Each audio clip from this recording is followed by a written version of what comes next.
দীর্ঘদিন অসুস্থ থাকার পরে প্রকৃতির খুব কাছে যেতে ইচ্ছা করলো। আর যে পরিমাণ গরম পড়তেছে তাতে তো বসবাস করার অবস্থা নাই বাসা বাড়িতে। তো সেই চিন্তা থেকেই আসরের নামাজের পরে আমি আর আমার ছেলে তাফসীর বেরিয়ে পড়লাম প্রকৃতির কাছে বা মাঠে যেয়ে দেখি একটু স্বস্তির বাতাস পাওয়া যায় কি না। তো আস্তে আস্তে মাঠের দিকে এগোতেই সামনে পড়লো তিলের জমিটা। আমরা যে তিল পিঠাতে খেয়ে থাকি, তিলের তেল খেয়ে থাকি, বিস্তীর্ণ একটা মাঠ। এটা আমার একদমই বাড়ির পাশে।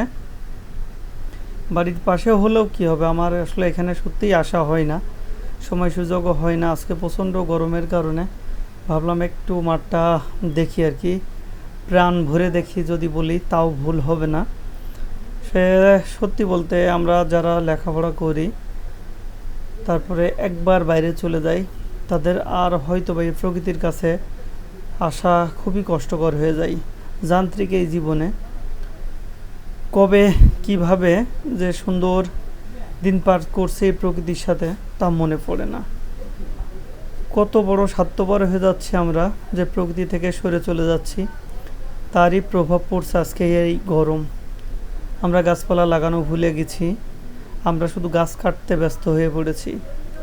আমাদের পারিবারিক শিক্ষাটা নষ্ট হয়ে গেছে, আমরা আর সেই নারীর টানে একদম পরিবারের কাছে আর যাই না, পরিবার থেকে দূরে যেতে ব্যস্ত হয়ে পড়েছি।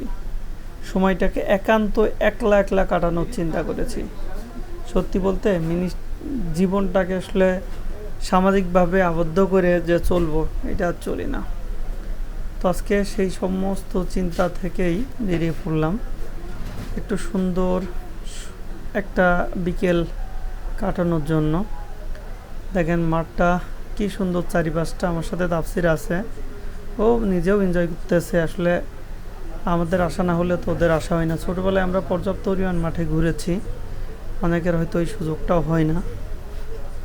প্রকৃতির কাছে যাই, প্রকৃতিকে ভালোবাসি, প্রকৃতিকে কিছু গাছ উপহার দিই, যেটা থেকে আমরা বেনিফিটেড হিসাবে অক্সিজেন, ঠান্ডা বাতাস এগুলো লাভ করব।